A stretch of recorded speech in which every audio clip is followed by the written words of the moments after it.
కొన్నిసార్లు ఎలాగో ఇవన్నీ జరగవు, జస్ట్ ఊహించుకుందాం అని అనుకున్నవి సిచ్యువేషన్ డిమాండ్స్ వల్లనో ఒకసారి ట్రై చేసి చూద్దామని అనుకోవడం వల్లనో మనం ఎలా అయితే ఊహించుకుంటామో అలానే జరుగుతాయి.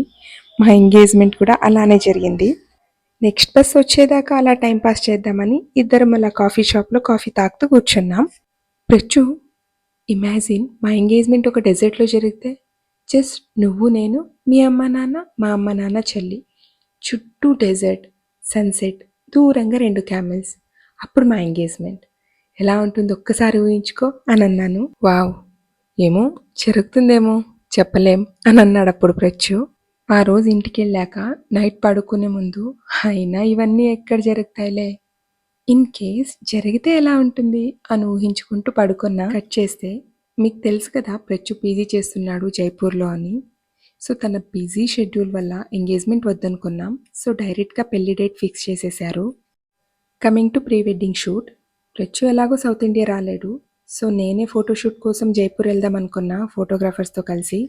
నాకు అప్పుడు గుర్తొచ్చింది, అరే మేము ఒకప్పుడు మాట్లాడుకున్నాం కదా డెజర్ట్లో ఎంగేజ్మెంట్ అది ఇది అని. వెంటనే ప్రచ్చుకు కాల్ చేసి, ప్రచ్చు నేను ఎలాగో జైపూర్కి వస్తున్నాను కదా, పక్కనే జైసల్మర్లో డెజర్ట్ ఉంది, మనం ఎంగేజ్మెంట్ ప్లాన్ చేద్దామా అని అడిగా. ఎలాగో నువ్వు ప్రీ వెడ్డింగ్ కోసం జైపూర్ వస్తున్నావు కదా, పేరెంట్స్ని కూడా రమ్మను, ఓ పని చేయి, మీ ఇంట్లో నువ్వు కన్విన్స్ చేయి, మా ఇంట్లో నేను కన్విన్స్ చేస్తా, చూద్దాం వర్కౌట్ అవుతుందో లేదో అని అన్నాడు ప్రచ్చు. ఫస్ట్ అయితే వద్దు అన్నారు, బంధువులందరినీ వదిలి అలా ఎలా మేము మాత్రమని. దాని తర్వాత కన్విన్స్ అయిపోయారు. మా ప్రీ వెడ్డింగ్ అండ్ ఎంగేజ్మెంట్ కలిపి మేము 3 days ప్లాన్ చేసాము. ట్విస్ట్ ఏంటంటే ఫస్ట్ మా ప్రీ వెడ్డింగ్ జరిగింది, దాని తర్వాత ఎంగేజ్మెంట్. పంతులు గారు Feb 6th evening 5:30 to 6:30 time బాగుంది అని అన్నారు. మేము జైపూర్ 3rd రీచ్ అయ్యాము. సో 4th and 5th మా ప్రీ వెడ్డింగ్ జరిగింది, 6th మా ఎంగేజ్మెంట్. ఎప్పుడో కొన్ని ఇయర్స్ బ్యాక్ ఒక కాఫీ షాప్లో కూర్చొని కాఫీ తాగుతూ సరదాగా మాట్లాడుకున్న మాటలు. నువ్వు నేను మా ఫ్యామిలీ, చుట్టూ డెజర్ట్, సన్సెట్, దూరంగా 2 క్యామెల్స్.